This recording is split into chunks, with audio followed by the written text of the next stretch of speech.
Leo, hi! Welcome to Mystic Queen PH at ito ang inyong weekly reading for March 17 to 23, 2025. If you're interested in private readings, meron tayong link sa description at sa pinned comment. Paka-check nyo na lang information kung paano mag-book for a private reading. And please subscribe to our channel to show your support. Like, share this video at comment na rin kayo kung kayo'y naka-resonate. Okay. Leo, let's see. Overall energy, possible challenge, opportunity, your blessing, energy ng money, career, finances, and love life and family. Bottom of the deck is the Queen of Cups. You are attuned to your feminine energy. Alam niyo, lahat naman tayo mayroong feminine energy. Kaya ngayon binabalance natin, no?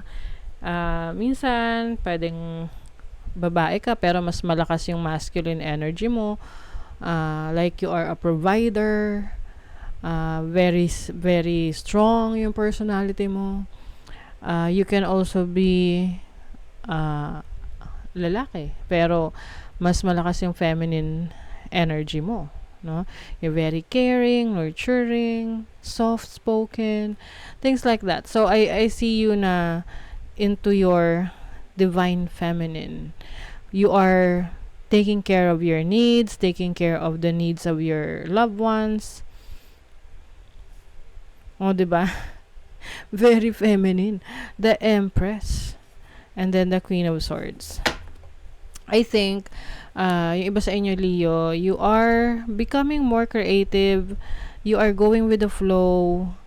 Some of you mas nagfo-focus on how to bring abundance in your life. Yung iba sa inyo, you're into spirituality as well, no? Meron kang fina-follow na divination. You are also deep thinker, no? Marami ka ring mga ina-analyze about your life tungkol sa nangyayari sa paligid mo.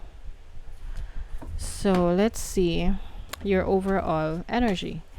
Four of Pentacles. This is stability in your finances, career, or business. Yung iba sa inyo, focus kayo on saving money. I also see you na medyo magtitipid. Ngayong week na to, iiwasan yung maglabas ng pera.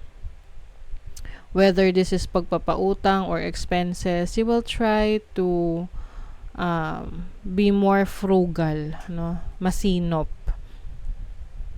Lalo na kung meron kayong ibang mga importante pinagkakagastosan, halimbawa nagpapatayo kayo ng bahay or meron talaga kayong pinag-iipunan. So very tight yung inyong paghawak sa pera ngayon.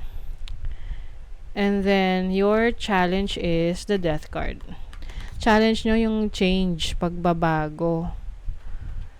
There must be talaga. Maaaring merong ending, no? Something is changing, something is being released, pero yung iba nagre-resist kayo sa pagbabago. Yung talagang iba in your face na na, oy, ito na, kailangan na magbago, pero in denial pa yung iba. Yung, pwede kasi itong halimbawa, relationship, na alam mong parang it's falling apart, no? Na magulo na yung relationship. So, naiisip mo na although naiisip mo na pwedeng mag-end na to, pero at the same time, iniisip mo rin na, hindi, magsistay ako. So, kaya, mahigpit rin ang kapit mo. But, if it's meant to end, wala kang magagawa. Your opportunity is the Page of Swords. You have the opportunity to know new things, learn new things. Maaring kayo ay mas magiging curious, mapanuri. And I see a message coming through, no? This can be a message from afar. Pwedeng galing sa malayong lugar or there's some distance between the two of you. Pwedeng nasa abroad ka, tapos nasa ibang lugar yung person na yun, pwedeng may balita na matatanggap ka. So, in what area of life is this? Fifth house. This can be an opportunity for dating, having fun, pwedeng may invitation sa'yo na mag-date. Some of you naman, meron ditong news about pregnancy.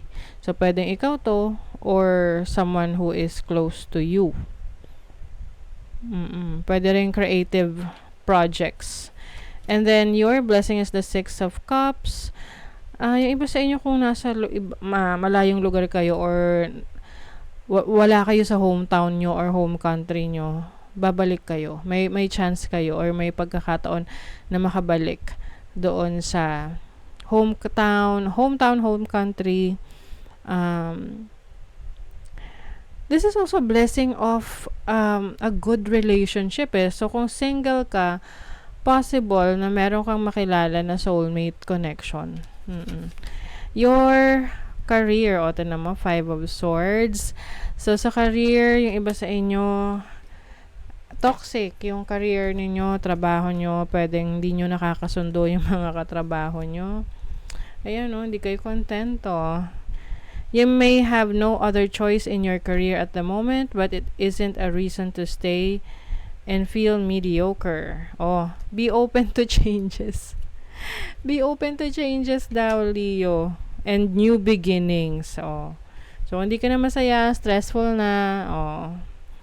Do something about it. Kasi hindi mo naman deserve yan. 'Di ba? Hanapin mo kung saan ka magiging masaya at fulfilled. Sa relationship niyo naman, you have the Hermit. If you're single, parang nagtatago ka ngayon. Ayaw mo munang makisalamuha sa ibang tao. Pero para kasing meron papasok sa eksena. The end of it all. O kaya yung iba sa inyo, ina-isolate nyo yung sarili nyo. Pwedeng you are reassessing your situation kung masaya ka pa ba sa relationship na meron ka. And eventually, like what I mentioned kanina, kung ano yung kailangan matatapos talaga yan. Mag-e-end talaga yan. And also, it doesn't mean na hanggang doon na lang yon. Like what I mentioned din kanina, possible na kaya ito mag-e-end kasi merong bagong person na papasok sa buhay mo. Safe home. You are safe. You are safe. Yung iba, like what I mentioned kanina, uuwi kayo sa hometown nyo.